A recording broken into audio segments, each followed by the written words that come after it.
You're working with the man who tried to kill my entire family. You have no idea who you're messing with. You're all gonna be wishing for the mercy of a quick death.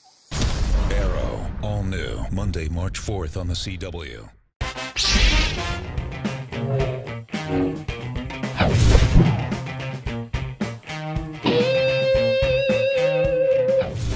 What is up, Vigilantes? Welcome to my trailer breakdown of Arrow Season 7, Episode 14, titled Brothers and Sisters. Now, as of when I'm making this video, there hasn't been a synopsis released by the CW about this episode, nor any promo photos, so I'm just going off what this trailer literally shows us, and it definitely is introducing us, well, revisiting some quite interesting things in Season 7. So I'd love to know if you're ready for this, but Felicity is going to be pretty triggered again, and I feel like rightfully so, but it's just, are we really wanting to see, like, the dark Felicity again?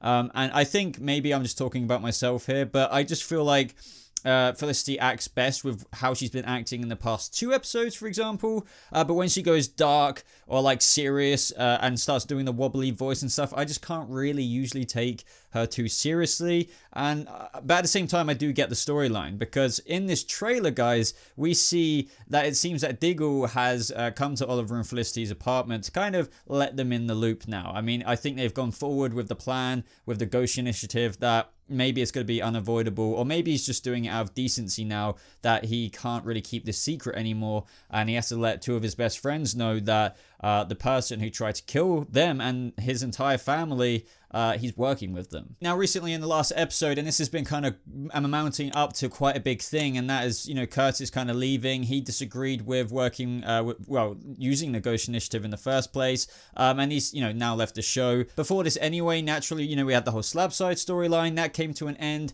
with Ricardo Diaz being, you know, kind of all of a sudden beaten by Oliver. I still have issues with that, like, it was just all out of nowhere. But anyway, he was put into prison. Now they need help with the Dante storyline with Argus. Now, this is a whole thing within itself. You know, is Dante like the big bad villain of Season 7? I don't know. Like, I don't really feel like this season has like a big bad villain as traditional as previous seasons has had, you know, with like whether it's Ra's al Ghul, Deathstroke, blah blah blah.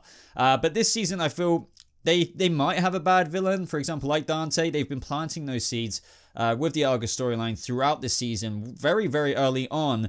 But I still feel like this season has been about quite a lot of other things. And sure, they might introduce an overarching kind of person, and now, or at least we're finally getting to, which is Dante, which is the reason why they're using Ricardo Diaz in the first place and hyping him up in this trailer. Bottom line, it still remains to be seen how big of a presence and threat Dante is going to be. But, you know, as Ricardo Diaz points out in this trailer, you know, you're going to want to wish that for a quick death or something like that, because who they're dealing with is not somebody to mess with. I mean, to the point where he puts the fear of God, so it seems, in Arrow Season 6's previous villain, you know, Ricardo Diaz. So at the beginning of the trailer, of course, we get Felicity's reaction to, like, you're working with the man who tried to kill my whole entire family. Now, as I said, I do get that, but I feel like Oliver's reaction here, kind of almost about to facepalm, is the reaction of most fans. I'm not obviously speaking for everyone here, but it's kind of how I feel. Like, oh my god, are we going to enter a storyline that's going to kind of irritate fans, even though it's justified for the writing of the show? I've already been over this, as I said, but, you know, it's still kind of apprehensive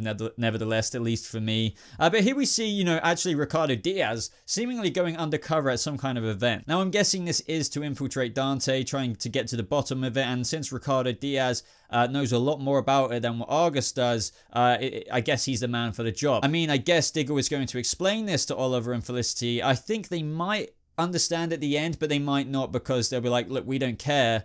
Regardless of how much you could help, you shouldn't do this. And as Curtis said, you know, there's always going to be a logical way but unethical way to do these things again and again, you know, like the Ghost Initiative. The ends may justify the means, but are the means kind of like the right thing to do? And that is kind of no. And I wouldn't be surprised if Ricardo Diaz has got something up his sleeve. Maybe not, because he has got the bomb in his neck, and, you know, what we saw before was just a simulation. So unless he deactivates it, I guess he is going to kind of be Argus's bitch, for lack of a better word. I'm assuming Diggle and Lila are attending this event as well, because we do see Lila dressed up here. But the other side of the trailer shows Oliver Queen in very much so a Green Arrow combat, and I love to see that. But I don't think it's just Oliver Queen. What we can't forget, and as I said, I don't have a synopsis or anything to work with here, is that this episode is called Brothers and Sisters. Now, I don't know if we're going to see any more flash forward scenes in the terms of William and Mia Queen, because we just got that last episode, and I feel like they're every 2 episodes or something.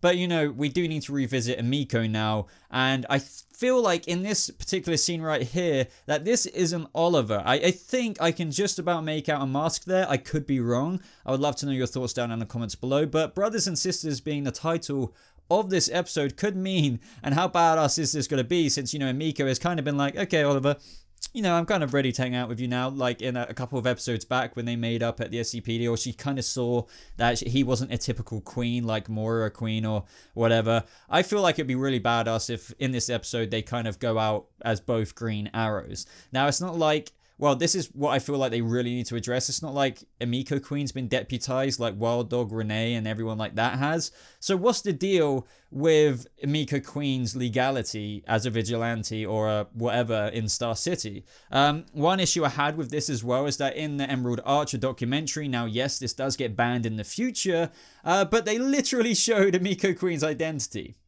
They quite literally showed it. You know, when she was injured by the guy going around trying to get the trophies from the vigilantes, she was caught on camera.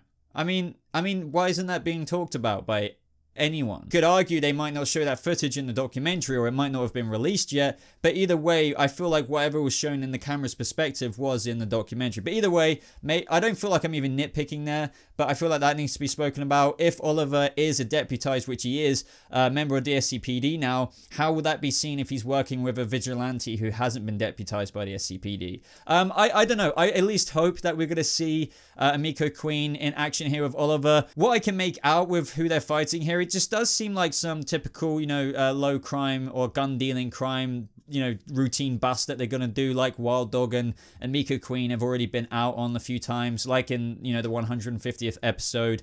They were just doing a routine drug bust or something. So I think it'd be pretty cool for some brother and sister Green Arrow bonding in terms of Emiko Queen and Oliver Queen doing the same thing. Now, this scene here as well is really familiar, and I feel like it's the exact same scene from episode 1 or 2 of season 7, where Emiko Queen was using her explosive arrows in a very, very similar setup. It looks like they're kind of reusing the same scene. I just thought I'd point that out. I mean, it's definitely familiar when she was getting introduced towards the beginning of this season. But other than that, of course, you know, we revisit Ricardo Diaz throughout it at Argus. And I'm guessing here he's speaking to the Ghost Initiative. It'd be pretty cool, as what we saw earlier in this trailer, where we just see Ricardo Diaz at this undercover party or whatever it is, if the other Ghost Initiative members were there as well for backup. I mean, they would have to follow the chain of command or whatever, because they might have the bombs in their neck, which I assume they do. And that's why he's saying, you know, you want the mercy of a quick death. You have no idea who you're dealing with, and that is Dante. So, you know, I feel like they're really trying to hype up the Dante villainous kind of reveal here, or like how much of a threat he really could pose, and how far has he infiltrated Argus, or whatever is going on there.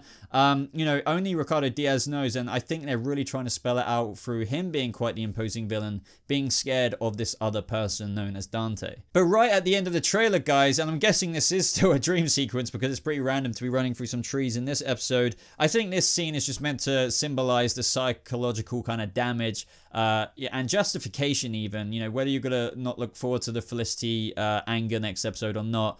You know, just the justification for how damaged Felicity was, or did get by Ricardo Diaz last season and this season, being attacked, being barely surviving and stuff like that, and the fact that he's kind of entering her life again, I think is going to be the straw that potentially starts to break the camel's back, so to speak, because we do know she goes darker in the future. We know that's set up. Whether you believe the darker kind of bluffing, which I do, I think she may go darker as a character in general, but I don't believe she becomes a criminal who blows up Star City. I think she's going to kind of go undercover and, you know, try and foil that plan. And I guess just as she was kind of getting back on track again in the past couple of episodes, this is going to foil that. But so that's going to be very interesting to see nevertheless. This episode looks interesting. I think, believe it or not, the thing I'm most excited for, if I'm right, is, you know, the potential Oliver working with his sister Emiko Queen on the street, see where that goes. The Ricardo Diaz storyline, I feel still needs to be proven to me as, you know, what is going on with Dante. Is he actually going to, you know, join the actual screen? Are we going to see him as a villain? Is he going to be an imposing villain? Is he really going to be the big bad of the last, you know, 7+ episodes, etc.? We're going to have to wait and see. But anyway, guys, that is the gist of the trailer. I hope you liked it. As I said, no promo photos or anything like that, no synopsis, but I'm guessing it is kind of going to be the gist of what I said. But let me know your thoughts on everything I discussed down in the comments below. Go ahead and crush that like button if you enjoyed this video, especially if you got this far. Subscribe to the channel if you want to see more breakdowns just like this. And other than that, everyone, I hope you have a lovely rest of your day. Thank you so much for watching, and I'll see you Vigilantes in the next video. Goodbye.